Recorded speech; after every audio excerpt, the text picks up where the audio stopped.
You know, it seems like in the media recently there's been this really concerted effort to portray the NRA as this evil group.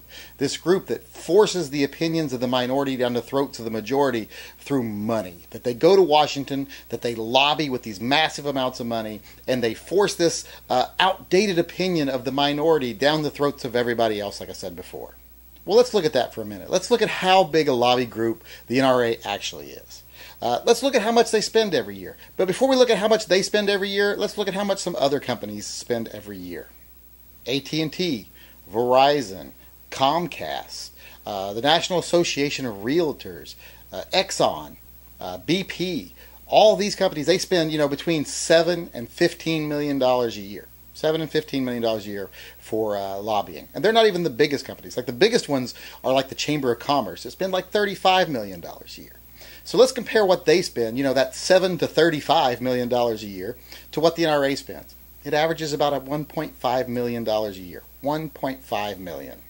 So even though those other companies are spending 5, 10, 20, 25 times more than the NRA is spending, we don't hear on the news every day that the Chamber of Commerce is shoving the corporate agenda down our throat. We don't hear that Exxon is shoving the petroleum industry's opinions down our throat. We don't hear that Verizon is shoving what's best for the telecommunications industry down our throat. We don't hear that every day. Yet somehow we hear that this little lobby group, the NRA, is shoving their opinions down the throat of America. So $1.5 million. Now let's look at it this way. LaPierre and Robinson, the two highest paid members of the NRA, they make over $2 million just between the two of them. And then there's Cox, a guy whose job it is to lobby. He makes $700,000 a year himself. That's more than half of what they're actually spending on lobbying. And then you got to think they have 60 other employees that are very high paying. That 100, 250,000 plus category. So they're spending a lot of money on employees. Like I say, it seems like they're much better at lining their own pockets with money than they are actually spending money for influence. So their influence, which they do have influence, the NRA is a powerful lobby. It isn't because of the money they spend. It's not because of that at all. So where does their power come from? It comes from you and it comes from me. We are the power of the NRA. Their membership is the power. The fact that they have members and they have members that vote. Because let's face it, we tend to be responsible people.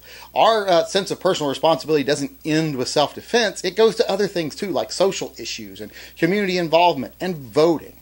So that's why politicians fear the NRA, because we have members that listen and vote. And nothing scares a politician more than people that actually pay attention to the issues and then vote. So regardless of what you think of the ass clowns that run the NRA and what they do with the money they do make and what they do with the money they do spend, this isn't a case of money talking.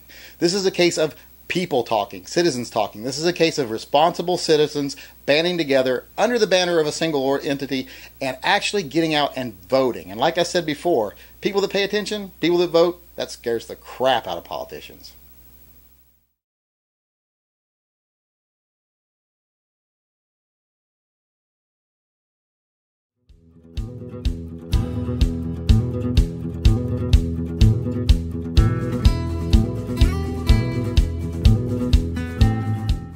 You ain't even my real dad.